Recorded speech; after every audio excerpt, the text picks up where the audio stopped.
श्रद्धाशील बंधुओं एवं श्रद्धाशील बहनों, मैं आपके सामने श्री उत्तराधयन सूत्र की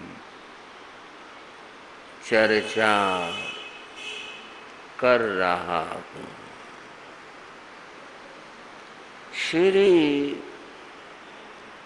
उत्तराधयन सूत्र भगवान महावीर की वाणी है। आप सोच सकते हैं तीर्थंकर वाणी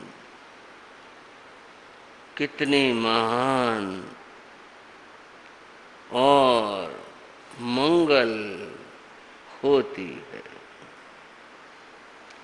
उसी महान मंगल वाणी को आप सुन रहे हैं।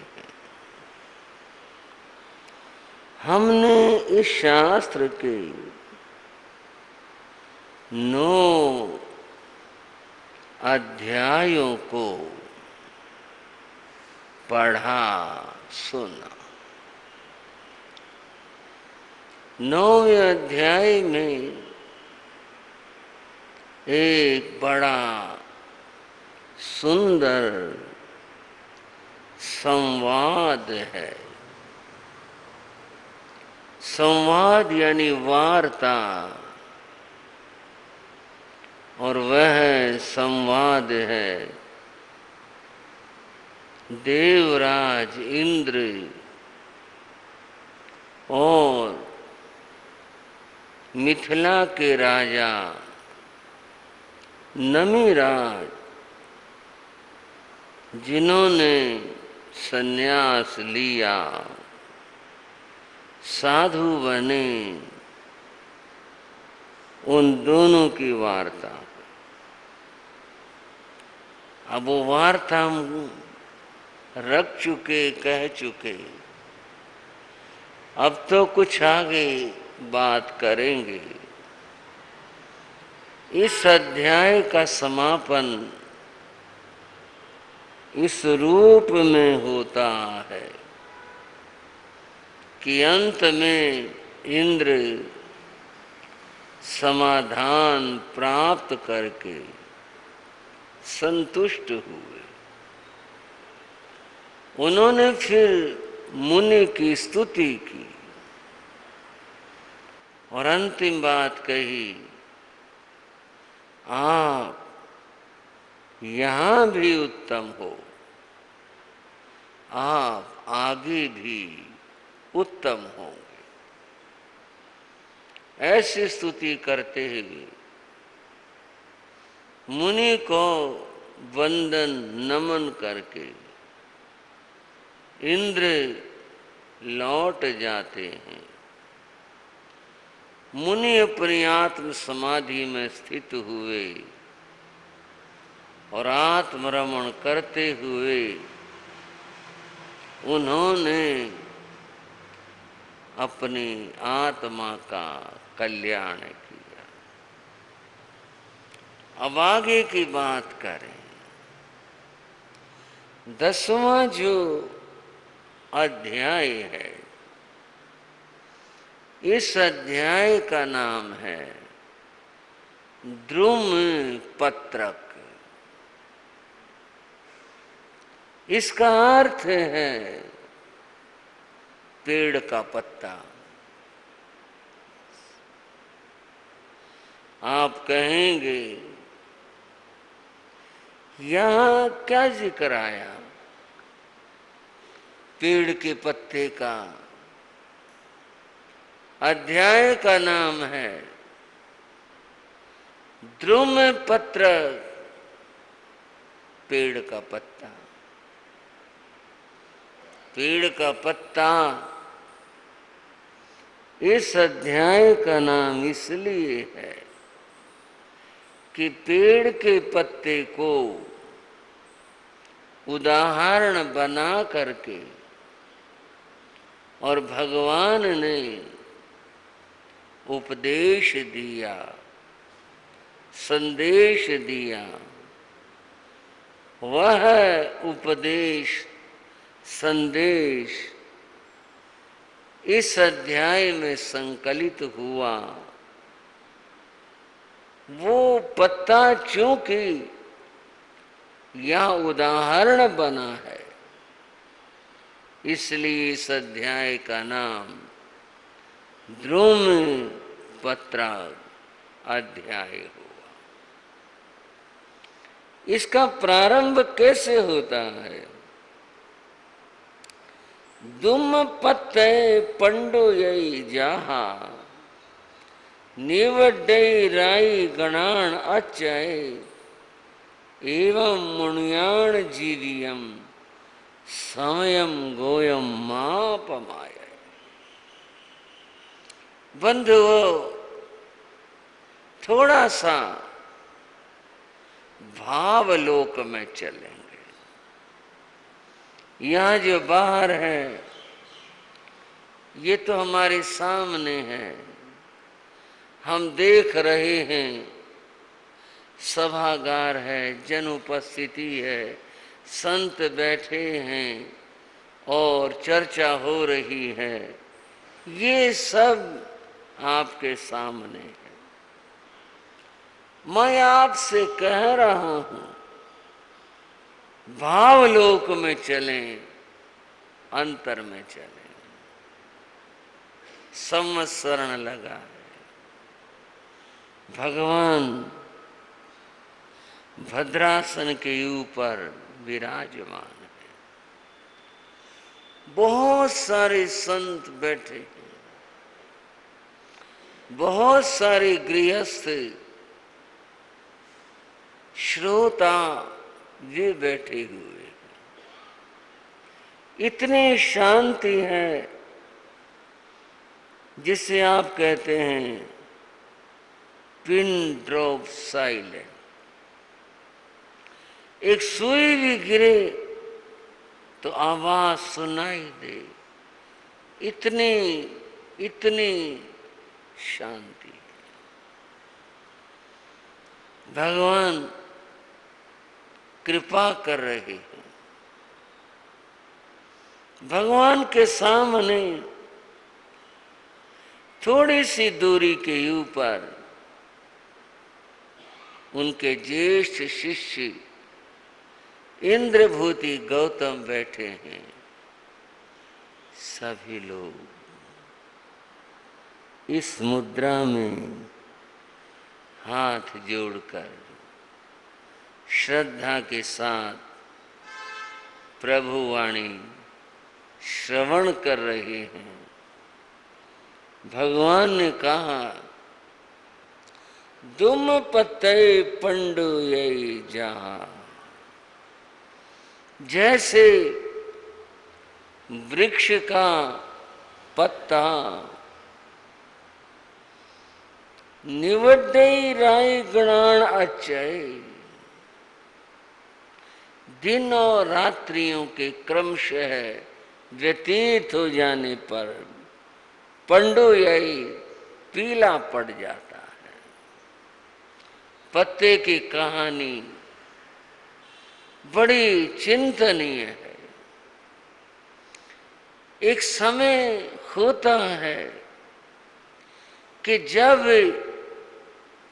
वृक्ष पर, पौधे पर एक बहुत नन्ही सी कोपल फूटती है। कुछ समय बीतता है, कुछ लाल सा रंग, कुछ हरा सा रंग, ऐसा रंग, कुछ आकार निखर कर आया, छोटा सा पत्ता दिखाई दिया। उसको किस लय कहते हैं? नन्हा छोटा सा पत्ता। हवाएं चलती हैं, धूप खिलती है, चांदनी आती है, ये सब जैसे उस पत्ते के साथ खेलने आते हैं। पत्ता शनै शनै बड़ा हुआ, एक समय आया वह किस लय अब पत्ता हो गया, पूरा आकार उसने धारण कर लिया। बड़ा सुंदर रंग है, एकदम हरा हरा, बड़ा अद्भुत। उसमें से गुजरती हुई रेखाएं, पत्ता हिलता है, ऐसा लगता है जैसे झूम रहा हो। इतना अच्छा, इतना सुंदर। और समय बीता, ये क्या हुआ, थोड़ा रंग गहरा हो गया, डार्क ग्रीन, गहरा हरा सा हो गया। और समय बीता, कुछ काला सा पड़ने लगा। और समय बीता, उसके किनारे सूखने से लगे, पीले से पड़ने लगे। और एक दिन आया जब वो पत्ता पूरी तरह से पीला पड़ गया। यहां भी शब्द है पंडु, ये पांडु पीला हो गया, बिल्कुल पीला हो गया, सूख गया वह, अब एकदम ऐसा हो गया। और अब तो वो जर्जर हो गया। और फिर राय गणान अचय, यूं दिनों रात व्यतीत हो जाने पर सूखा हुआ वह पत्ता एक दिन झड़ गया। हवा का झोंका आया और वो झड़ गया। बीच में कहना चाहूंगा, जब वो पत्ता टूटा और हवा में तैरता हुआ जमीन पर गिरने लगा, किसी कवि ने कुछ शब्द दिए और कहा, पात झरनता एम कहीं, झरते हुए गिरते हुए पत्ते बोले, पात झरनता एम कहे, सुन तरवर वन राय। वृक्षराज तुम हमारी बात सुनो। पत्ता गिर रहा था, गिरते में उसने कहा, सुन तरवर वन राय, अब के बिछड़े कब मिले, दूर पड़ेंगे जाए। अब बिछुड़ गए, तुम और मैं बिछुड़ गए, और ऐसे बिछुड़े दूर पड़ेंगे जाए, मैं कहां जाके गिरूंगा। अब कब आपसे मिलना होगा, कब मैं दोबारा से जन्म लूंगा, कब मैं दोबारा से आपसे मिलूंगा, कब। अब तो बिछुड़ गए। तब तरवर उत्तर दियो, वृक्ष ने उत्तर दिया। तब तरवर उत्तर दियो, सुनो पत्र एक बात, पत्ते मेरी बात सुनो। और क्या कहा, सुनो पत्र एक बात, इस घर याही रीत है, एक आवत एक जात। इस घर की यही रीति है, एक आता है एक चला जाता है, बस ऐसे होता है, यही रीति है, ऐसा ही घटित होता है। अगर ये जगह खाली ना हो, ये मकान खाली ना हो, मुश्किल हो जाए। आखिर आने वाले कहाँ आएंगे और कहाँ उगेंगे, वो कहाँ रहेंगे। ये जरूरी है, एक आने वाले के लिए जगह खाली करनी ही पड़ती है। एक जाता है तभी एक आ पाता है। बहुत कड़वी सी बात है। सृष्टि में मृत्यु न होती, मरना न होता, बहुत मुश्किल होती। आप थोड़ा सुन रहे हैं और कहेंगे मरना तो कोई नहीं चाहता, न चाहे, नियम है सृष्टि का, मरना तो पड़ता है। अगर ये मृत्यु न होती, इस धरा पर पांव रखने को जगह न होती, पता नहीं क्या हाल होता इस सृष्टि का। पांव रखने को जगह न होती, कोई मकान ऐसा न होता जहां धक्के न लगते, कोई गली ऐसी न होती, कोई बाजार ऐसा न होता, इतनी भीड़ हो जाती। इससे आगे और कहें क्या, पांव रखने को जगह न होती, इतनी भीड़ होती।